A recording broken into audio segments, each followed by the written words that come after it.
This is 5 Minute Feng Shui Podcast, episode 133, Feng Shui for when you're burned out. Welcome to the 5 Minute Feng Shui Podcast, where each week I talk about how to move energy and make money. You'll learn how to create a prosperous home and an abundant life using classical Chinese Feng Shui. I'm your host, Katie Weber, publisher of the Red Lotus Letter, Feng Shui Easing for Wealth. Each week, I'll cover Feng Shui topics that can help you improve your life, share inspiring stories, and always end with 3 easy-to-implement Feng Shui tips that you can put to work right away, and usually in about 5 minutes. Now let's get started on the 5 minutes that could change your life.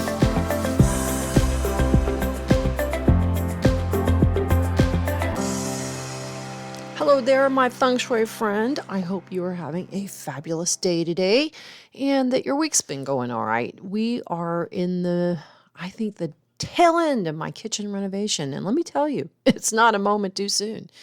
It has been just one, long period of 5 months. That's a long time to go without a dishwasher. Have to do your dishes in the laundry room, and I've got dishes in every room of the house. We've got, I was frying dinner or breakfast, bacon in the living room. It's just something seems wrong with that. But we're here, we're at the end, and now it's just like little things, the little details. And here's what I want to talk about. All those little details, they've been going on for months now. And even though we are ahead of schedule, Memorial Day or May 30th for those outside the U.S., that was our objective. That was a date that we were aiming for. And this was, I'd say, a really fairly good experience. Yes, we had hiccups. Yes, we had some issues and problems along the way that came up. But in total, I feel like it was actually a successful experience. But, we've got a pandemic and it's still going. And we have, Tim ended up getting a total knee replacement surgery in early May. So while the kitchen is finishing up, Tim has this total knee replacement. And so it just, was like a lot. It all added up. And this can be it's just a feeling of overwhelm. And this is something I wanted to talk with you about today. I know we talked about the power of one last week.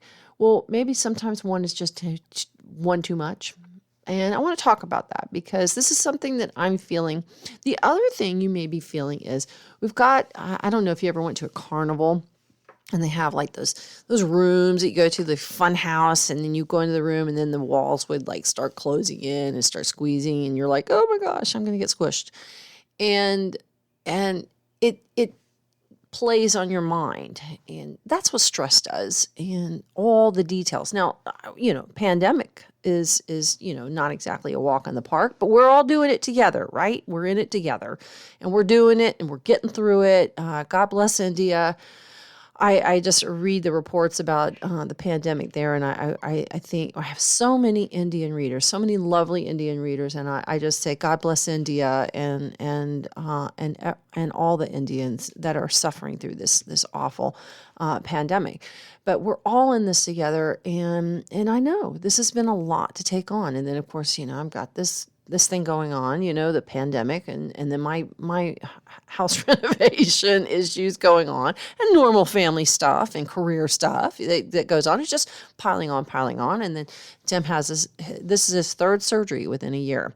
So this has been, I'm like, I used to make a really nice pot of homemade chicken soup. And, whenever anybody's sick or something, that's my answer. Yes, I believe in that Jewish penicillin. And it works. And you know what? Even if it doesn't, make you well, it makes you feel good, right? When somebody makes you a fresh pot of soup and chicken soup, it just does something for you. And it makes you feel loved and warm and cared for. But this week, we're talking about when you just flat out get to the end. And I'm almost there, because we have gone down from, the homemade soup to, maybe Progresso soup, the high quality, the La Madeleine tomato soup. I've gone down in quality. Now it's cup of noodles. And let me tell you, if you haven't experienced the joy of cup of noodles, you've got to get yourself some. Cup of noodles, yes, that is what Tim has been eating to get through this leg, this knee surgery that he had, this knee replacement, full knee replacement. And you know what? He's up and hopping around. And this is, let me see, what is today's date? So this is like 11 days in, and he is walking and doing amazing. So that's the great news. We've got, he's got an absolutely fabulous surgeon. And in fact, all his surgeries have just gone beyond perfection. So I'm so happy about that. But I just got tired, frankly. Well, first of all, I didn't have a kitchen, so I can't make anything. And even heating up a canned or a jarred soup just got to be too much. So I could put the hot water kettle on and pour the water into the little styrofoam cup and stir up those noodles and go, here you go, that's dinner. And I've never thought I would get to that point, but yeah, it was too much trouble to get a can opener out, or to open up a jar, or to get a pan and then have to wash the pan. And, it's just became too much. And so I know what it's like when you feel burned out. I know how all those little things become some seemingly insurmountable. And I want to talk about some ways that you can cope with that, because part of the feng shui that I like to practice is I put feng shui into everything. I do. I look at my car, my clothes I put on. I choose the colors of clothing that I wear in my office based on where the flying stars are that month. So, I also do it by my astrology sign, but mostly the important thing that I want to stress is how feng shui can be adapted to a lot of different ways that will help you in your life. And that a lot of times our activities, our personal choices, these are all things where feng shui can come into play, whether it's colors, actions, choices that we make, decisions we make, like what I was talking about last week about the power of one, just choosing one thing that you can change. And this is one of those topics that it's coming on a lot lately. We've got Mercury retrograde coming up from May 29th to June 22nd.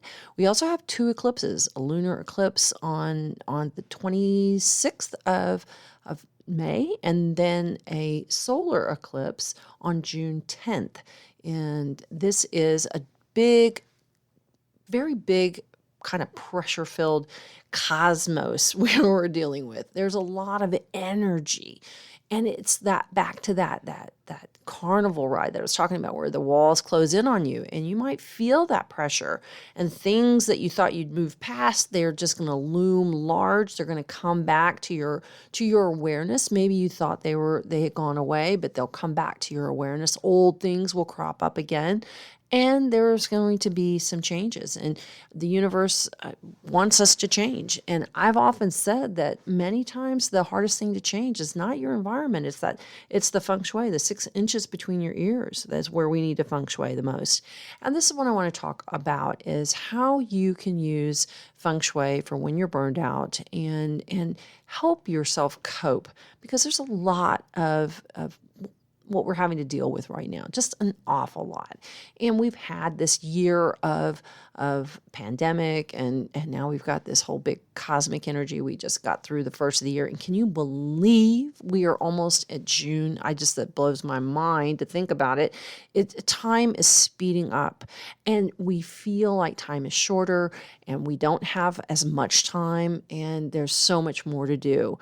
So let's talk about when you feel overwhelmed and how you can manage that feeling of being burned out with feng shui. We're all dedicated people, right? We're dedicated to our jobs, our lives. And there's times when we feel frustrated, we feel rushed, we're aggravated, maybe we're anxious, feeling like the other shoe is going to drop, or like there's all this detail and minutia. It may be, a lot of people say, Oh, it's just this thing, or it's just this one thing, or it will only take you a moment. And sometimes you don't have a moment. Your moments are filled. I just can't do it. And when you start kind of feeling that like you're getting crushed, that feeling those walls are closing in, or you're just like, no, I can't do one more thing. No, I can't get out a pot. No, I can't take the lid off a jar of tomato soup.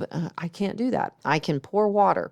And this is what's important is that when you start feeling that, that's a good sign that you're reaching that burnout stage. And it can come from all kinds of ways, like your job, endless deadlines, that kind of thing, and being on the clock all the time. Today, employees are asked to answer emails late at night, on weekends, and often on vacation. In fact, a lot of people are always on, and they're always able to be contacted and reachable across multiple platforms. So you never have a moment's rest or peace. And that really is a recipe for burnout.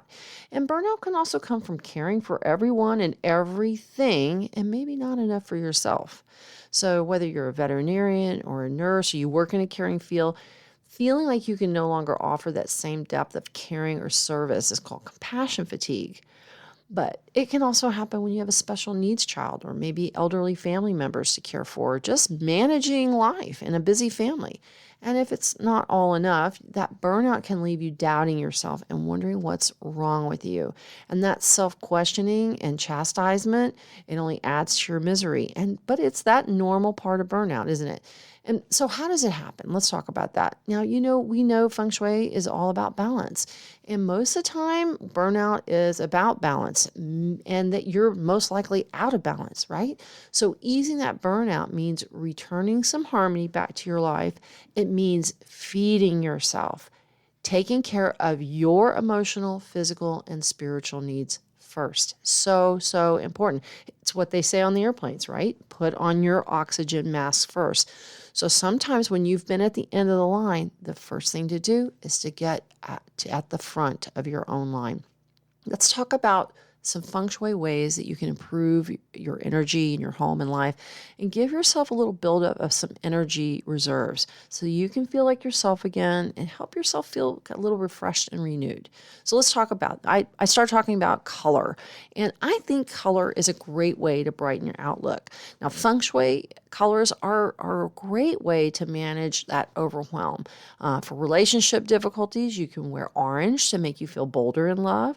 Yellow is a great color to help your thoughts and to solidify relationships and kind of ground them. If you're lacking some confidence, wearing white will help lift your energy and bring help to your life. This is a color I love to wear, especially when you are feeling frazzled. White it's a cutting, clear energy. There's no faster speed in the universe than the speed of light, right? And that's the speed of white. Is what we should say, because it's that piercing white that comes through the cosmic darkness and opens things up. And I believe that when you wear white, you feel lifted. It helps you put on a shield, like an invisible shield, a little armor, if you will, that can kind of cut through any negativity. And this is why I really feel like black is not your color, especially now. It's just not your color when you're overwhelmed, because it just pulls in more. If you think of that, why do they call it a black hole? Because it's black. It's a giant hole and it sucks everything in. And black as a color is the sum of all colors. So it just pulls on your energy in. So getting yourself some white clothes will help you lift up and also bring you to attention of others, maybe not in a way that makes them dump on you. The other thing is that it can bring you help, because white is the heaven color and it brings help to you. Now, if you feel like you need some strength, some protection and courage, wearing purple and red will give you that big B12 shot of confidence, and maybe you need some B12. I know that there have been times when I used to do conferences and training conferences in person, they were a huge drain of energy, and I loved doing them. They were great, but boy, I think I cried for 2 days afterwards because I was so tired. And I would get those B12 shots. But it's, if you are finding that you need to feel caring and accepting of yourself, wear green. And if you feel burned out from way too many demands, wear blue because this can help you feel cared for and encouraged. It's also a color for feeding health. Blue is it's the color of water, right? And when I say blue, you can wear navy, but I really like that sort of clear sky blue. You really want it to read as blue. You know how sometimes navy, you look at it and go, is that navy or is it black? Is it navy? Black. You want to wear blue that is recognizable as blue. It shouldn't be that question, is it black, is it navy? And that blue color is, if you think about, we are carried in our mother's belly in a sack of water. Water is insulating for us. And speaking of water, that's another way to help insulate yourself. Plenty, plenty, plenty of water. Water is a transformative type of element, and it will help you transform from overwhelm to feeling a little bit more relaxed, a little more serene. And so I like adding lots of water, but use those colors to help brighten your outlook and manage some of that overwhelm. Number 2 is give yourself an image of your secret friend. And the secret friend in any zodiac sign is a really wonderful way to give you a little extra boost in your energy. And so find your secret friend. And if you have to start with the make sure that you know your zodiac sign. So important. So let's talk about some secret friend pairs. Horse and sheep are secret friends. Ox and rat are secret friends. Tigers and boars or pigs are secret friends. The rabbit and dog are secret friends. The dragon and rooster are a secret friend, and the snake and monkey are a secret friend. And when I think of snake and monkey, I've got 2 people on my private Facebook group, and one's a snake and one's a monkey, and they're also part of my ambassadors. They're wonderful. I love them so much. Susan, this is a shout out to you. You're my favorite monkey. You know you are. And my other favorite snake is Andy. Anyhow, but those are the secret friends. So what you can do is, so if you're a dragon, is get an image of a rooster, maybe put it on your desk, carry it with you, get a keychain with that animal sign, just to give you a little, like feeling like you just have a symbolic friend with you. That just, it makes it better, right? It always is better when you have a friend that you can share with. Now let's talk about energizing your zodiac sign. Another way you can do this is get like a little dish and make like a little wealth bowl, but with a little dish, and put in your zodiac sign and surround it with pretty crystals and gems and any kind of like gold ingots, or they can be fake gold ingots, Chinese coins, pretty stones that you like, maybe a little trinkets and things that you have lying around that are meaningful to you, and surround your zodiac sign with those in like a little wealth bowl. Just make a little one with those, and you can get those little zodiac signs. So if you're a horse or a dragon or a rat, you can get those all online. At Amazon. We get everything from Amazon now, don't we? The other thing you can do is energize your image. Now, while it's tempting to place pictures and photographs in your bedroom, when you need to recharge, start by taking out all the photographs of people in your bedrooms, especially if any of them are you, and place those images in another area like your living room, because bedrooms really need to be more yin, and images here will be imbued with yin energy. So instead of having your image or a picture, a photograph of yourself in your bedroom, put it in your living room, for instance, where it's more yang and more energized. So make sure that you don't.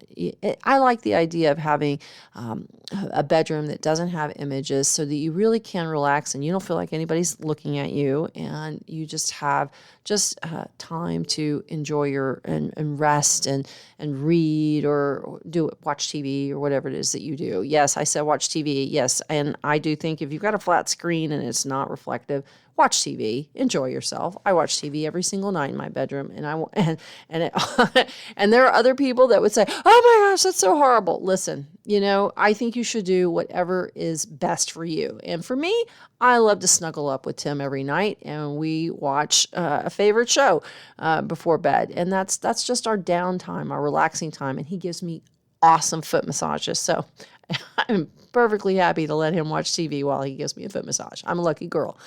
Yeah, that helps too if you can get a personal foot masseuse in your bedroom. Now let's talk about honoring your chi. Now, when you need to unstick your personal energy and renew yourself, I really find that, like I had said earlier, about putting yourself to the front of the line. And by doing that, I think adding exercise into your routine, giving yourself time in the garden, walks in nature, like in a park, your energy needs attention when you're facing burnout. So make sure that you give yourself the attention by taking time for something that feeds your energy. Maybe it's staring at art at your local museum. Maybe it's coffee and a book at your favorite coffee shop, or hiring a housekeeper, planting flowers. Whatever feeds you personally, you should do, because honoring your energy with a commitment to yourself with time doing what you enjoy is a good way to honor your chi, your personal energy. So, so important. I can't say it enough. Like right now, I have got a kitchen bomb in my house. There's kitchen stuff everywhere. It's ridiculous. I mean, the garage, the living room, because everything had to go everywhere because it wasn't in the kitchen, because we had to empty out the entire kitchen. And as it turns out, and I've got a lot of kitchen stuff because I love to cook, even though I'm doing the whole Insta Noodles. Despite all the very needed attention that there needs to be on my kitchen, getting things back into the cabinet, I've been tired. I've been just flat worn out. And one of the things that I do for myself is I pay attention to my plants and garden. I go pick flowers. I've planted roses and I go pick them. I make sure that I spend a little time outside, and every morning I go for a walk first. I get up, have my coffee, read the newspaper. Yes, I'm a dinosaur. And then I go for a walk, put on my sneaks, and head out for some air, for some sights that are beyond the four walls, beyond my computer screen. And it gives me a new lease on life. One, because I'm saying, hey, you and your health and your energy and your mental health and just being out is number one. And I'm putting on my own oxygen mask. Now you have to find what's the oxygen mask for you. What's going to make you feel better? What are you going to do that will honor your energy and honor your chi? Because only you know what that is. Maybe it's Tai Chi. Maybe it's yoga. Maybe it's meditation. And I think that meditation, even if you don't know how to do it, just sit quietly for 10 minutes. That is an amazing kind of recharge and reset on your energy. I find that if I can sit at my desk and just kind of refocus my energy and just feel, just let myself and my mind go a little bit and just relax, and I find that I'm more productive afterwards. So honor your energy. Find that way, and find multiple ways, because sometimes maybe we're having a lot of rain right now and I may not be able to walk tomorrow morning. So I've got to find some other way and something else I can do that's going to honor my energy first, ahead of the kitchen, ahead of what somebody needs, ahead of what email is sitting there waiting for me, whatever that is. So honor your chi and honor it first. Lastly, look for the mess. Now, I know I've got a mess everywhere. You have certainly heard about it. And I always find that when I look at my house as an extension of myself, and when I'm feeling frantic or overwhelmed, I can almost always find a mess somewhere.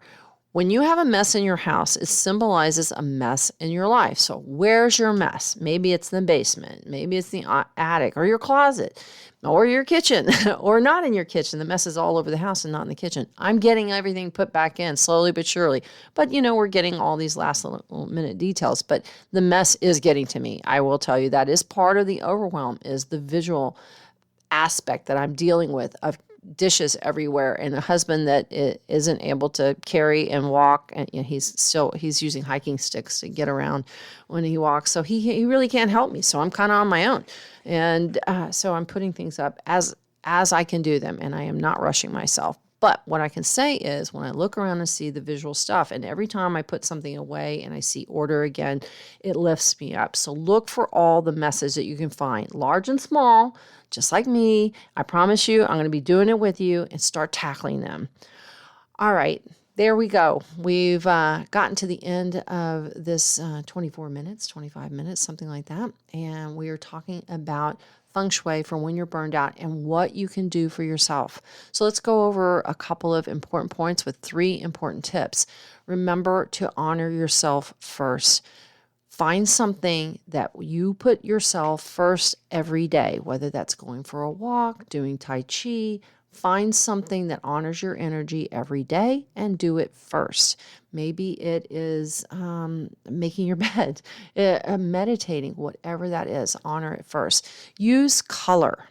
I really believe that color can change the way you feel, and we have a tendency to go to that dark hole in our closet and just kind of frump around the house.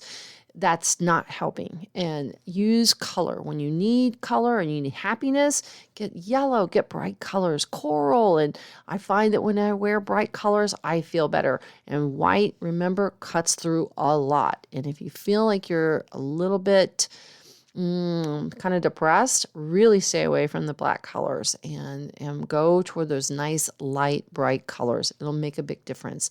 Lastly, give yourself a zodiac boost. You can energize your zodiac sign with like making a small wealth bowl and put a little symbol of your zodiac sign in it and carry an image of your secret friend in your zodiac. So find your secret friend in the zodiac, and you will have somebody that is symbolically at your side because, we all need a friend, right? All right. Well, listen, if you enjoyed this podcast, hey, leave a review. I'd love to hear from you. And I always love to hear from you. So if you want to send in a note to me, I love to read them, and I love to do shout outs too. And in the meantime, take good care of yourself. I really care about you. And I want you to have a great May, feel rested and relaxed. We're going to get through these eclipses and through the retrograde together. We're going to get through the pandemic together. We're going to get through it together. And I'm going to be right here with you. All right. You take care. You have a great day. I send you big virtual hugs. Talk to you next week.